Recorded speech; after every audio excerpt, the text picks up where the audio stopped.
شروع اللہ کا نام لے کر جو بڑا مہربان نہایت رحم والا ہے۔ الف لام میم، یہ کتاب یعنی قرآن مجید، اس میں کچھ شک نہیں کہ اللہ کا کلام ہے، پرہیزگاروں کے لیے رہنما ہے، جو غیب پر ایمان لاتے اور آداب کے ساتھ نماز پڑھتے اور جو کچھ ہم نے ان کو عطا فرمایا ہے اس میں سے خرچ کرتے ہیں، اور جو کتاب اے پیغمبر تم پر نازل ہوئی اور جو کتابیں تم سے پہلے پیغمبروں پر نازل ہوئیں سب پر ایمان لاتے اور آخرت کا یقین رکھتے ہیں۔ یہی لوگ اپنے پروردگار کی طرف سے آئی ہوئی ہدایت پر ہیں اور یہی لوگ کامیاب ہیں۔ جو لوگ کافر ہیں انہیں تم نصیحت کرو یا نہ کرو ان کے لیے برابر ہے، وہ ایمان نہیں لانے کے۔ اللہ نے ان کے دلوں اور کانوں پر مہر لگا رکھی ہے اور ان کی آنکھوں پر پردہ پڑا ہوا ہے اور ان کے لیے بڑا عذاب تیار ہے۔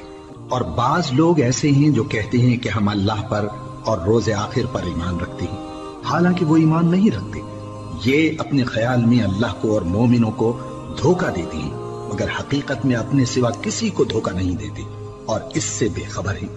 ان کے دلوں میں کفر کا مرض تھا، اللہ نے ان کا مرض اور زیادہ کر دیا اور ان کے جھوٹ بولنے کے سبب ان کو دکھ دینے والا عذاب ہوگا۔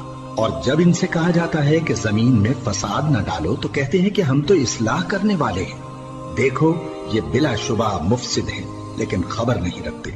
اور جب ان سے کہا جاتا ہے کہ جس طرح اور لوگ ایمان لے آئے تم بھی ایمان لے آؤ تو کہتے ہیں بھلا جس طرح بے وقوف ایمان لے آئے ہیں اسی طرح ہم بھی ایمان لے آئے۔ سن لو کہ یہی بے وقوف ہیں لیکن نہیں جانتے۔ اور یہ لوگ جب مومنوں سے ملتے ہیں تو کہتے ہیں کہ ہم ایمان لے آئے ہیں، اور جب اپنے شیطانوں میں جاتے ہیں تو ان سے کہتے ہیں کہ ہم تمہارے ساتھ ہیں، اور مسلمانوں سے تو ہم ہنسی کیا کرتے ہیں۔ ان منافقوں سے اللہ ہنسی کرتا ہے اور انہیں مہلت دیا جاتا ہے کہ شرارت و سرکشی میں پڑے بہک رہے ہیں۔ یہ وہ لوگ ہیں جنہوں نے ہدایت چھوڑ کر گمراہی خریدی تو نہ تو ان کی تجارت ہی نے کچھ نفع دیا اور نہ یہ ہدایت یاب ہی ہوئے۔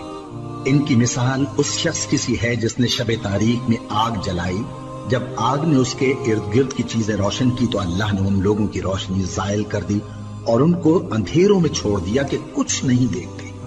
یہ بہرے ہیں، گونگے ہیں، اندھے ہیں کہ کسی طرح سیدھے رستے کی طرف لوٹ ہی نہیں سکتے۔ یا ان کی مثال میں کسی ہے کہ آسمان سے برس رہا ہو اور اس میں اندھیرے پر اندھیرا چھا رہا ہو اور بادل گرج رہا ہو اور بجلی کوند رہی ہو تو یہ کڑک سے ڈر کر موت کے خوف سے کانوں میں انگلیاں دے لے۔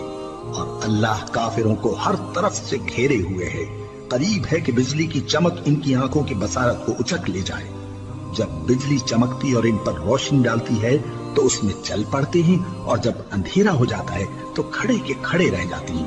اور اگر اللہ چاہتا تو ان کے کانوں کی سنوائی اور آنکھوں کی بینائی دونوں کو زائل کر دیتا۔ بلا شبہ اللہ ہر چیز پر قادر ہے۔